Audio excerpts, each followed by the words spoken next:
اهلا بيكم في فيديو جديد النهارده. حابه اقدم ليكم الكيكه الجميله القمر اللي انتوا شايفينها دي. عايزه اقولك الكيكه اللي احب على قلبي، كيكه كده زي طريقتنا بتاعت زمان، بتاعت مامتي ومامتك. اللمسه اللي ما كانش فيها اي افتكاسات، مجرد ما كانوا بس بيعملوا الحاجه على ايديهم الحاجه كانت بتطلع مظبوطه من اول مره. تعالي بقى عشان ما اطولش عليكي الفيديو، تعالى اقولك على المقادير كلها بالكوباية واحدة بس. زي اللي كانوا بيعملوها كده زمان، كانت مقاديرهم كلهم بكوباية واحدة بس. تعالى اقولك على التريكات واهم حاجات هنعملها سوا مع بعض. هنا هتجيبي 4 بيضات، عايزة تجيبي 3 هاتي 3، بس انا بحب احط ال4 كده عشان تبقى ايه، خفيفة وهشة وتديني ارتفاع حلو في الكيك. هاتي بقى الخلاط بتاعك زي ما انت شايفة كده، فضي ال4 بيضات بتوعك في قلب الخلاط. بالكوباية اللي انت شايفاها دي هعاير بيها كل حاجة قدامك. عايرنا بيها كوباية سكر، وهنعاير بيها دلوقتي كوباية زيت، وهنعاير بيها دلوقتي كوباية لبن واحدة. عايزة اقولك وعايرنا بيها كمان الدقيق، حطينا منها كوبايتين 2.5 في الطبق اللي انت شفتيه. بعد ما حطيت المكونات السائلة بتنزلي عليهم بكيس الفانيليا اللي انت شفتيه دوت، وبتحطي ربع معلقة زعفران عشان يدينا اللون الحلو اللي احنا كلنا بنستغرب في الافران او في المخابز اللون ده عاملينه ازاي. السر في الزعفران، في الربع معلقة الزعفران بتاعتك دي هي اللي بتخلي معاكي اللون بالمنظر ده. بعد ما بتاخدي المكونات السايلة بتاعتك في قلب الخلاط بتضربيها كويس جدا لحد ما تحطي ايدك تطلعي ايدك تلاقي السكر داب في ايدك خالص.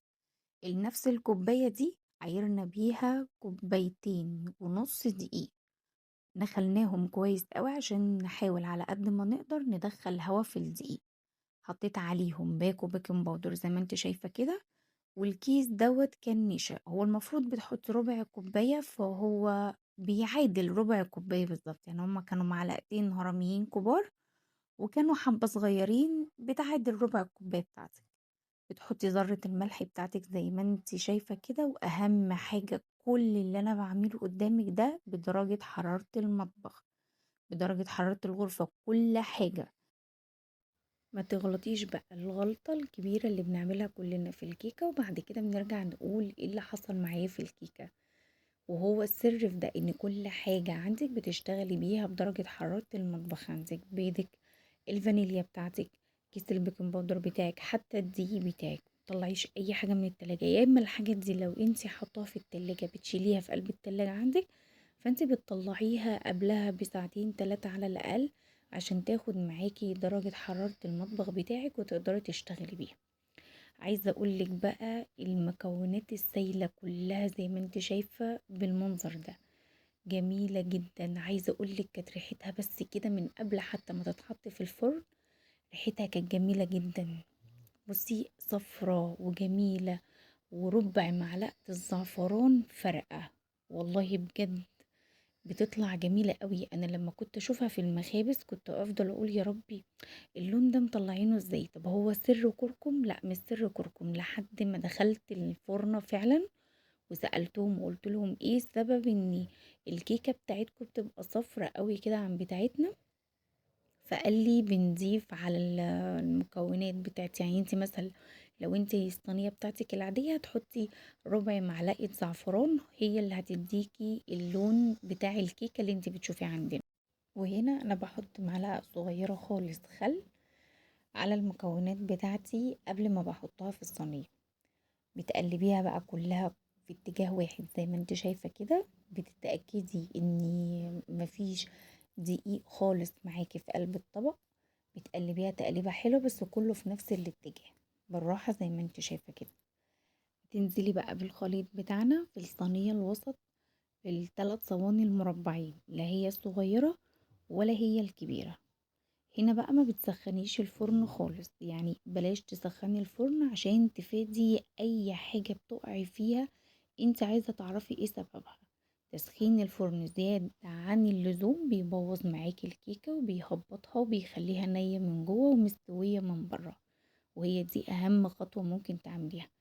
تخبطي خبطتين بس كده، ومسافة ما انا بخبط كده انا كنت شغلت الفرن، اللي هو انا شغلت الفرن وبروح احطها على على الرف في النص على درجة حرارة 180.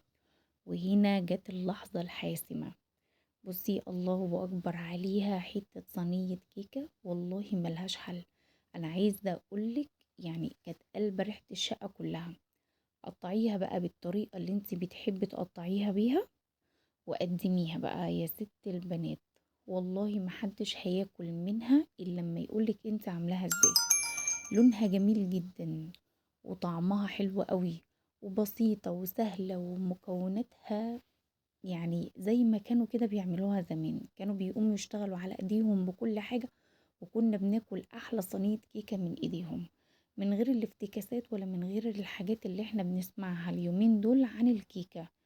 والله العظيم امشي معايا واحدة واحدة في المقادير اللي قلتلك عليها في الكيكة. عايزة اقولك يعني بصي قدامك زي ما انت شايفة اهو، والله يا بنات يعني الكاميرا ظلماها، ظلمة شكلها قد ايه جميلة. انا ما كنتش عارفة امسكها لك من جوه اصلا من كتر ما هي كانت سخنة.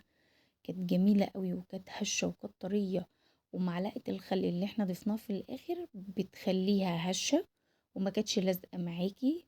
تعفيرة الدقيق اللي انت بتحطيها بتفرق معاكي انها بتفصلها، ما بتخليهاش لازقة في قلب الصينية من تحت. وكانت صفرة وكانت جميلة.